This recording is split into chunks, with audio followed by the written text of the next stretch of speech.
Jangan nunggu dari HPI, jangan nunggu dari GNPF, jangan nunggu dari PA 212.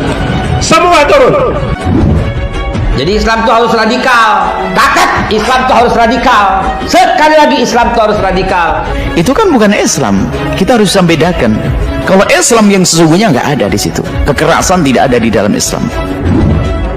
Apa yang dilakukan oleh pemerintah? Tidak usah pakai takut, mereka tidak ada manfaatnya semua. Ini negara-negara hukum, harus taat kepada hukum. Jangan seenaknya sendiri. Kalau coba-coba mengganggu itu, akan saya hajar nanti.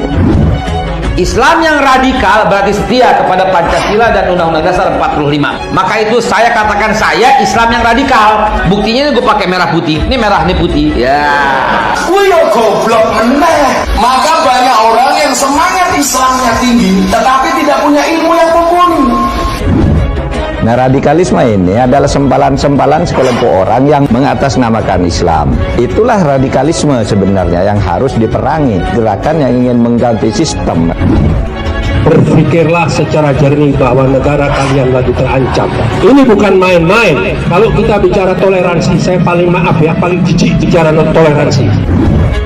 Saya melihat bahwa Aksan ini adalah orang-orang dan kelompok-kelompok yang tidak suka kaum nasionalis memimpin Indonesia dan tidak suka bangsa ini dipimpin dengan cara-cara yang beradab oleh budaya Nusantara. Kadrun, saya kadrun terbesar di Indonesia. Kadrun tidak pernah merampok, kadrun tidak pernah merampok duit negara, tidak pernah korupsi, tidak pernah mengkhianat, tidak pernah menjual anak bangsa. Siapa yang menjual anak bangsa? Masukkan nasi bungkus. Besok kita bawain nasi bungkus. Oke? Jangan kalian butuh uang 100-200 kalian jual rencana ini. Ada berapa orang hitung aja. Jumat datang ya. Jumat datang. Jumat datang. Jangan nunggu dari HPI, jangan nunggu dari GNPF, jangan nunggu dari PA 212. Semua turun. Wa nahnu minal muslimin. Kami orang Islam, kami yang bela engkau. Begitu. Kurang jelas apa? Radikal yang maknanya keras yang tidak pada tempatnya tidak ada di dalam Islam. Bahkan Islam mengajarkan segala keindahan.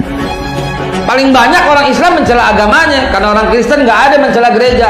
Itu kan orang per orang. Islam tidak mengizinkan yang demikian itu. Itu radikal. Pemahamannya dalam, nahu sorofnya kena, balagoh mantek mani bayannya kena, bahasa Arabnya tahu, asbabun nuzulnya tahu. Itu radikal. Pemahamannya dalam. Kalau nggak radikal, pemahamannya cetek.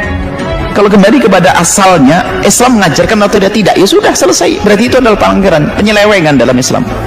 Ini orang Islam apa kutu kuplek. Yang banyak orang Islam mencela santri, orang Islam mencela habib, orang Islam mencela kiai, maka kita bingung. Nah gitu. Jadi orang picik yang suka memukul rata itu picik.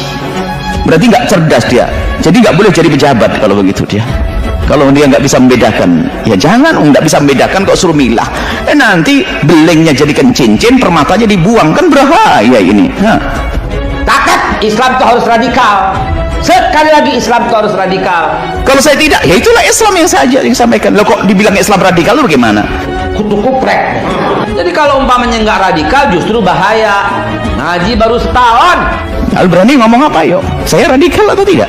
Saya radikal atau tidak? Ayo silakan. Kalau saya radikal dari sisi mana coba? Kutu kuprek dasar. Sama gue akhirnya. Habis begitu modelnya. Kalau dikatakan radikal, sisi mana disebut radikal? Kalau ternyata tidak, ya itulah Islam diajarkan, jangan dipukul rata semua pendidikan lalu radikal begitu. Radikal itu itu mengakar, utuh pengertiannya, itu namanya radikal. Jadi Islam itu harus radikal. Repotnya orang menganggap itu Islam. Lah ini lu salah pandang dia. Kacamatanya kacamata kerabun dia itu. Nah ini kita selama ini urusannya dengan orang rabun yang bukan radikal dianggap radikal. Ini salah. Kadrun tidak pernah merampok, kadrun tidak pernah merampok duit negara, tidak pernah korupsi, tidak pernah mengkhianat, tidak pernah menjual anak bangsa. Siapa yang menjual anak bangsa? Masukkan nasi bungkus. Silahkan datang ke Glodok, silahkan datang ke Mangga Besar. Ayo bun. Silahkan datang ke kota. Semua siapa yang dijadikan pelacur? Siapa yang dijadikan tukang masak? Nih Bapak jualan ini menyaksikan. Siapa yang dijual? Nih Bapak jualan ini. Siapa semua? Siapa yang menjual? Masukkan nasi bungkus. Besok kita bawain nasi bungkus. Oke? Jangan kalian butuh uang 100-200 kalian jual rencana ini. Ada berapa orang hitung aja. Jumat datang ya. Jumat datang. Jumat datang. Jangan nunggu dari HPI, jangan nunggu dari GNPF, jangan nunggu dari PA 212. Semua turun. Jadi Islam itu harus radikal. Takat Islam itu harus radikal. Sekali lagi Islam itu harus radikal. Saya melihat bahwa ini adalah orang-orang dan kelompok-kelompok yang tidak suka kaum nasionalis memimpin Indonesia dan tidak suka bangsa ini dipimpin dengan cara-cara yang beradab oleh budaya Nusantara. Ketua GNPF Ulama Yusuf Martak yang juga pernah menjabat sebagai Vice Presiden PT Energi Mega Persada yang merupakan anak usaha Bakri Group. Yusuf Martak ini merupakan tokoh yang banyak terlibat dalam proses ganti rugi korban lumpur Lapindo, dan saat itu juga Yusuf Martak ini yang menjadi perwakilan Lapindo dan mengatakan tidak sanggup kalau ganti ruginya sebesar 3,8 triliun rupiah. Ternyata bohong. Satu persatu ketahuan bohong.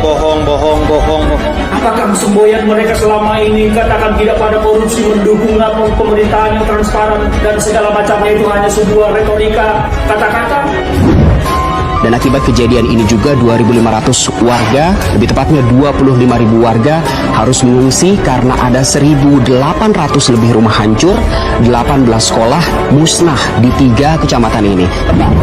Saya sebagai profesional pernah bekerja di PT Energi Mega Persada Tbk yang mendapat kucuran dana atau yang dinamakan hutang Lapindo. Bayar dong, itu duit negara loh, duit rakyat, jangan mikirin diri sendiri. Pokoknya pihak Lapindo harus membayar. Mereka minta tolong saya untuk ngurusi ganti rugi korban lumpur di Sidoarjo. Saya ngurusin 6 tahun sampai 7 tahun. Kemenq masih mempelajari keinginan Lapindo untuk menyelesaikan pembayaran utang dengan perjumpaan utang atau membayar utang dengan piutang. Saat ini pemerintah terus menagih utang sekaligus melakukan pendampingan untuk perbaikan kualitas aset Lapindo yang dapat diserahkan kepada pemerintah apabila terjadi gagal bayar. Republik ini akan jalan selamanya. Dan oleh karena itu tujuan yang dicapai oleh Presiden merupakan suatu tahapan di dalam mencapai cita-cita kemerdekaan Republik Indonesia. Sehingga dia tidak hanya untuk tujuan itu sendiri, tapi untuk membangun tujuan yang akhir Republik. Pemerintah memastikan terus menagih pembayaran utang penanggulangan lumpur Sidoarjo sebesar 773,3 miliar rupiah kepada PT Lapindo Brantas dan PT Minarak Lapindo Jaya.